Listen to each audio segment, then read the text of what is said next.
گھر والوں نے اسے جھنجھوڑ کر بھیج دیا، لتاڑ کر لان تان کر کے بھیج دیا. اب وہی فقیر مالدار ہو گیا اور وہی مالدار بھک پتی ہو کر اس کے در پر آنے کی نوبت آئی. ایسے بھی کیسے کتنے واقعات ہیں معاشرے میں. اس لیے امام قرطبی کہتے ہیں وَلَكِنْ عِدْهُمْ وَعْدًا جَمِيلًا، یعنی اچھا وعدہ کیجیے انہیں، کہہ دیجیے بِأَن تَقُولْ سَيَرْزُقُ اللَّهُ، اللہ دے گا میں تمہیں دے دوں گا، وَمَا أَشْبَهَ ذَلِكَ، اس طرح کی باتیں. لیکن سخت بات مت کہیے، اس کو لتاڑیے مت، محبت کے انداز میں پیش آئیے. اس لیے دیکھیے دو چیزیں ہیں، ایک ہے فقیر ہے، ایک مسکین ہے. فقیر وہ ہے جس کے پاس کچھ بھی نہیں ہے، فقیر وہ ہے جس کے پاس کچھ بھی نہیں ہے. مسکین وہ ہے جس کا روزگار ہے لیکن اس کے روزگار سے اس کی بھرپائی نہیں ہو رہی، اس کے معاش پورا نہیں ہو رہا ہے، اس کی زندگی پوری نہیں ہو رہی ہے، اس کو کہتے ہیں مسکین. فرق ہے، فقیر میں مسکین میں فرق ہے. اسی لیے قرآن میں سورہ کہف میں مسکین کے بارے میں کہا گیا اما السفینۃ فکانت لمساکین، رہی کشتی، یعنی کشتی کا معاملہ وہ چند مسکینوں کی تھی جو دریا میں محنت کرتے تھے. اما السفینۃ فکانت لمساکین یعملون فی البحر، یعنی خالی نہیں تھے، وہ کام کرتے تھے، محنت کرتے تھے، ان کی کشتی تھی، کشتی سے ان کی ضروریات پوری ہوتی تھی لیکن ضرورت پوری نہیں ہو پاتی تھی. اسی لیے امام ازہر جامع ازہر کے مفتی مصر نے اس آیت سے استدلال کیا کہ دونوں میں فرق ہے، فقیر میں اور مسکین میں فرق ہے. کام کاج میں لگا ہوا ہے لیکن اس کی ضرورتیں پوری نہیں ہو رہی ہیں. اس کو کہا ہے اما السفینۃ فکانت لمساکین یعملون فی البحر فاردت ان اعیبها وکان وراءهم ملک یاخذ کل سفینۃ غصبا. یعنی کشتی کا معاملہ یہ کہ وہ چند مسکینوں کی تھی جو دریا میں کام کرتے تھے، میں نے چاہا کہ اس کو عیب دار کر دوں، اس لیے کہ ان کے پرے ایک بادشاہ تھا جو تمام کشتیوں کو زبردستی غصب کر رہا تھا. اسی لیے حدیث میں فرمایا گیا، اگرچہ بعض علماء نے اس حدیث کو ضعیف کہا ہے، بعض نے صحیح کہا ہے، اعط السائل، مانگنے والے کو دے دو، وَإِن جَاءَ عَلَى فَرَسٍ، اگرچہ وہ گھوڑے پر سوار ہو کر آئیں.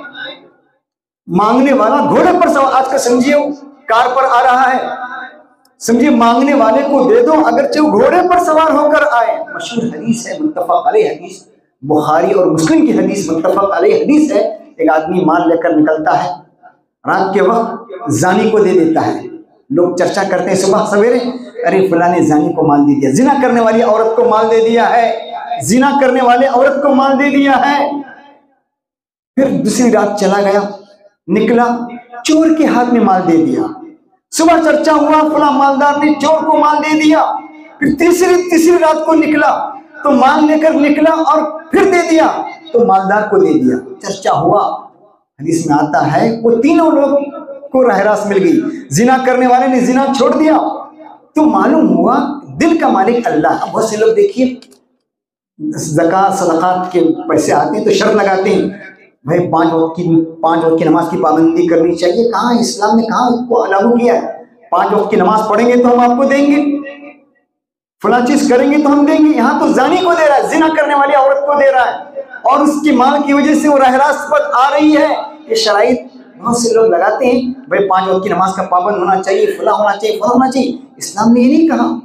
حضرت ابراہیم علیہ السلام لے گئے مہمان کو، پتہ بھی نہیں، وہ نہیں پوچھا کہ آپ نمازی ہیں، فلاں فلاں ہیں، دے دیا، کھلایا پلایا کتنے مہمانوں کو. تو میرے عزیزوں اور دوستوں، تو معلوم ہوا، اسی لیے حدیث میں آتا ہے اذا صدق السائل ہلک المسئول، اگر مانگنے والا سچا ہے تو پھر جس سے مانگا جا رہا ہے وہ ہلاک ہو جائے گا. صحیح حدیث ہے. ہمیں پتہ نہیں اس کے دل کیا حالت ہے. اچھے انداز سے لوٹائیے، محبت بھرے انداز میں لوٹائیے. آپ نہیں دے سکتے محبت بھرے انداز میں، سختی کے ساتھ جھنجھوڑ کر، یہ صحیح نہیں ہے. دوسری چیز، مانگنے والا اگر استطاعت رکھنے والا ہے، طاقتور ہے، مضبوط ہے، تو ان کو سمجھانا چاہیے. حضرت عروہ بن زبیر کی حدیث ہے، صحیح حدیث ہے. حکیم بن حزام کہتے ہیں میں نے اللہ کے نبی سے مانگا، سألت رسول صلی اللہ علیہ وسلم فأعطانی، اللہ کے نبی نے مجھے دے دیا. ثم سألت، پھر میں نے مانگا، پھر آپ نے مجھے دے دیا. دوسری روایت میں آتا پھر مجھے دے دیا. پھر اللہ کے نبی نے کہا اے حکیم ان ھذا المال خضر حلو، یہ مال تو بڑا سرسبز و شاداب ہے، دل کو موہ لینے والا ہے، ضرورت کے مطابق اگر کسی نے لے لیا بورک لہ بورک لی فی، تو اس میں اس کو برکت دی جائے گی، اور اگر حرص اور لالچ میں لے رہا ہے لم یبارک لہ فی وکان کالذی یاکل ولا یشبع، جو کھاتا ہے اس کی مثال ایسی ہے، ضرورت کے بغیر لینے والے کی مثال ایسی، کھا رہا ہے اور آسودہ نہیں ہو رہا ہے۔ پھر فرمایا الید العلیا خیر من الید السفلی، اوپر والا ہاتھ نیچے والے ہاتھ سے بہتر ہے۔ میرے عزیزو اور دوستو، ہم دیکھتے ہیں کہ مانگنے والے مانگتے ہیں، ان کی وجوہات پر بھی آپ غور کیجئے، ان کی وجوہات پر بھی آپ غور کیجئے۔ آج کل بہت سے لوگ کمانا، محنت کرنا نہیں چاہتے، وہ چاہتے ہیں کہ بھائی رہیں گے فلاں جگہ، رہیں گے فلاں اداروں میں، رہیں گے چھوٹی سی نوکری ہوگی، ہمارا گزارا کیا ہو پائے گا، تو پھر ہاتھ پھیلانے لگتے ہیں، بھیک مانگنے لگتے ہیں۔ اس کے اسباب بھی ہیں، اس کی وجوہات بھی ہیں، غور کیجئے، یعنی ذمہ داروں کو، ادارے والوں کو بھی غور کرنا چاہیے، ہم فقیری کو بڑھا رہے ہیں یا کم کر رہے ہیں؟ ان کی ضرورت کے مطابق، ان کی ضرورت کے مطابق اگر کفالت ہوگی تو پھر ہاتھ پھیلانے کی ضرورت پیش نہیں آئے گی۔ تو معلوم ہوا ایک بیکاری بھی ایک وجہ ہے، اور بیکاری کی وجہ یہ ہے کہ آدمی چاہتا ہے کہ میں جاب پر رہوں گا تو مجھے میرا حق نہیں مل پائے گا پورے طور پر، تو بھیک مانگنا ہوتا ہے۔ تو ایسے لوگوں کو رکھیے، اچھے معاش کا انتظام کیجئے، بزنس میں، تجارت میں لگائیے، انہیں وہ چیزیں دلائیے جس سے وہ محنت مزدوری کر سکیں۔ ان سب چیزوں پر بھی غور کرنا چاہیے، معاشرے کو بھی غور کرنا چاہیے۔ دیکھیے کہتے ہیں یہ 55% بچے بھیک مانگنے پر مجبور ہوتے ہیں آج کل۔ کتنے؟ 55% بچے۔ کیوں؟ ماں باپ مجبور کرتے ہیں انہیں، گھر کا گزارا نہیں ہو پاتا، اولاد زیادہ ہیں، بچے زیادہ ہیں، مجبور ہو، گھر کا گزر بسر نہیں ہو سکتا، تو اولاد کیا کرتی؟ ماں باپ دریزہ گری اور گدا گری اور بھیک مانگنے پر بچوں کو مجبور کرتی ہے۔ تو 55% بچے بغیر تعلیم کے بھیک میں لگے ہوئے ہوتے ہیں۔ تیسری چیز یہ بھی ہے کہ خاندانی کشمکش، میاں بیوی کے تعلقات میں ناچاقی، نا اتفاقی اور طلاق وغیرہ، خلا، ان کی وجہ سے بھی بہت سے بچے بیچارے مجبور ہو جاتے ہیں، بھیک مانگنے پر مجبور ہو جاتے ہیں۔ میرے عزیزو اور دوستو، آپ غور کیجئے، اور ہمیں دوسرے معاشرے سے لینا بھی چاہیے۔ حضرت عمر بن عبدالعزیز کا حال دیکھیے، حضرت عمر بن عبدالعزیز کے زمانے میں لوگ کوئی زکوٰۃ لینے والا نہیں ملتا تھا، زکوٰۃ لینے والا کوئی نہیں ملتا تھا، زکوٰۃ کے مال، زکوٰۃ کے روپیوں سے چیزیں خریدی جاتی اور جنگلوں میں جانوروں کو کھلائی جاتی تھی۔ ایسا معاشرہ جہاں زکوٰۃ لینے والا کوئی نہیں، ہاتھ پہلانے والا کوئی نہیں۔ اس کی وجہ یہی تھی کہ پورا سرمایہ داروں نے کفالت کی اور انہیں کام دلایا اور اچھا معاشرہ پیدا کیا، کوئی ہاتھ پہلانے والا نہیں تھا، یہ حال تھا۔ میرے عزیزو، ہمیں دوسرے معاشرے پر پہ غور کرنا چاہیے۔ آج ہم چائنا کو دیکھیں، چائنا کا حال دیکھیے۔ فروری 2021 میں چائنا کا وزیر اعظم، چائنا کا صدر اعلان کرتا ہے کہ اس ملک نے 800 ملین لوگوں کو، کتنے؟ 800 ملین لوگوں کو فقر سے اوپر اٹھایا ہے، یعنی خوشحال بنایا۔ 800 ملین لوگ فقیر تھے، ان کو غنی بنایا، مستغنی بنایا۔ اور 832 شہروں کو جہاں فقر و فاقہ تھا، فقر و فاقے سے اس کو اوپر اٹھایا۔ 832 شہروں کو اور 1028 قریوں اور دیہاتوں کو وہ غریبی کی فہرست سے نکال دیا۔ غور کیجئے کہ مسلم ممالک کا حال یہ ہونا چاہیے، اسلام کی چیزیں ہیں تو اتنے معاشرے کو خوشحال کیا ہے۔ اسی لیے مشہور چینی مثل ہے، لا تعطینی سمکا، مجھے مچھلی مت دو، ولیکن علمنی کیف اصطادھا، مچھلی شکار کرنے کا فن مجھے سکھاؤ۔ تعلیم، ایجوکیشن، آج اس پر پیسہ خرچ نہیں ہوتا، تعلیم پر، ایجوکیشن پر، بچوں کو پڑھانے پر، انہیں معاشرے کو مضبوط کرنے پر، اس پر توجہ نہیں ہوتی۔ ماہرین کہتے ہیں ان کی چائنا کی ترقی کی 2 وجوہات بیان کرتے ہیں۔ ایک وجہ یہ ہے کہ اس نے اپنا پیسہ، اپنا مال، ایک تو اس نے تاریخ سے انتقام لیا ہے، اس نے تاریخ سے بدلہ لیا ہے۔ چائنا بھی ہمارے اپنے ملک کی طرح سامراجیت کے انڈر میں تھا، برطانیہ اور جاپان کے ماتحت تھا، جاپان ان کے اندر، وہاں ان کی سامراجیت تھی۔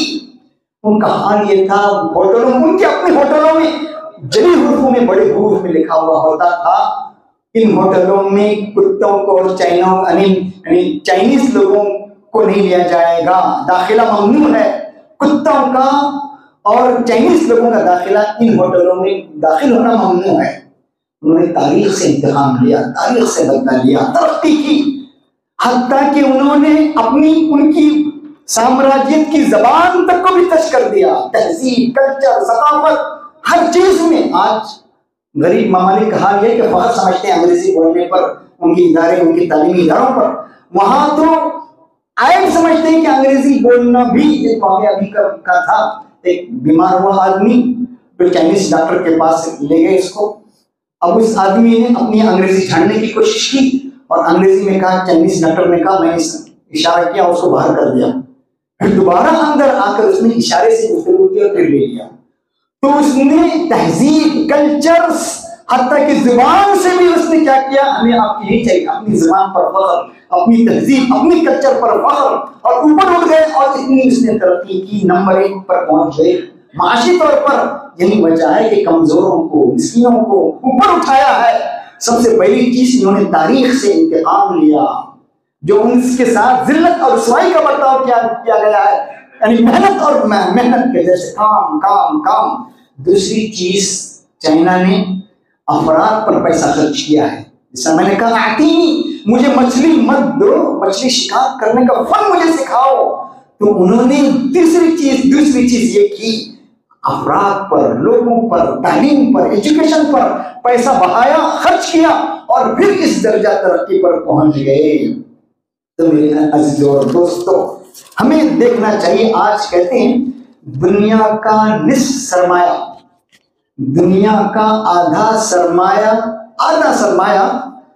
صرف 7 ملک کے مالداروں کے ہاتھ میں ہے۔ نصف سرمایہ یعنی گروپ آف 7 یعنی انڈسٹریل کنٹریز کے پاس پوری دنیا کا نصف سرمایہ ان کے پاس ہے، اور بقیہ نصف سرمایہ دوسرے غریب ممالک اور تمام اس کے پاس ہے۔ تو ان لوگوں نے کوشش کی آگے بڑھ کر، بجائے فقیری کو ترجیح دینے کی، رواج دینے کے، تعلیم پر پیسہ خرچ کیا اور فقیروں کو اٹھایا، ہاتھ پکڑ کر ان کو اٹھایا اور بلند کیا اور انہیں مضبوط کیا، تو ان کا ملک چمکنے لگا۔ اسی لیے عمر نے کہا، لو کان الفقر رجلا لقتلته، اگر فقر و فاقہ کوئی آدمی ہوتا تو میں اسے قتل کر دیتا۔ اور جس طرح ڈاکٹر حمید اللہ صاحب نے لکھا ہے، یعنی پسماندہ زمانے میں، یعنی انحطاط کے زمانے میں لوگوں نے ایسی حدیثیں گڑھی ہیں، ایسی حدیثیں تیار کی ہیں جس میں فقر و فاقے کی تعریف کی گئی، غربت کی تعریف کی گئی، اور کہا گیا الدنیا جیفا، دنیا مردار ہے اور اس کا طلب کرنے والا کتا ہے۔ اس طرح کی حدیثیں گردش کرنے لگی اور مسلمانوں کو بجائے آگے بڑھانے کے اور پیچھے کرنے لگی۔ توکل کے نام پر معاشرہ توکل کو ترجیح دینے لگا، خود محنت مزدوری کرنے کے بجائے بھیک پری ان کی زندگی گزرنے لگی۔ تو میرے عزیز اور دوستو، ہمیں غور کرنا چاہیے، معاشرے کو اوپر اٹھانے کی ضرورت ہے۔ اور اللہ کے نبی نے خود کہا، لو کان الفقر رجلا، اللہ کے نبی نے فرمایا، کاد الفقر ان یکون کفرا، قریب ہے کہ فقر و فاقہ انسان کو کفر تک لے جائیں۔ آج ہم کہتے ہیں کہ بہت سے مسلمان اپنے مذہب بدل رہے ہیں، عیسائی لوگوں کے مذہب میں آ رہے ہیں، فلاں مذہب کے آ رہے ہیں، مال اور سرمایہ کی وجہ سے۔ کیوں؟ ان کا حال فقیری اور غربت جب عام ہوگا تو لوگ اپنے مذہب کو ترجیح دیں گے، جس طرح اللہ کے نبی نے کہا، قریب ہے کہ فقر و فاقہ انسان کو کفر تک لے جائیں۔ پھر اس طرح کے شکیل اور نہ جانے ایسے لوگ جو اٹھیں گے گمراہی پھیلانے والے، ان کے ہاتھوں لگ جائیں گے اور پھر اسلام تک سے محروم ہونے کے امکانات ہیں۔ اللہ تعالیٰ مجھے بھی آپ کو بات کرنے کی توفیق دے۔ وآخر دعوانا الحمد للہ رب العالمین۔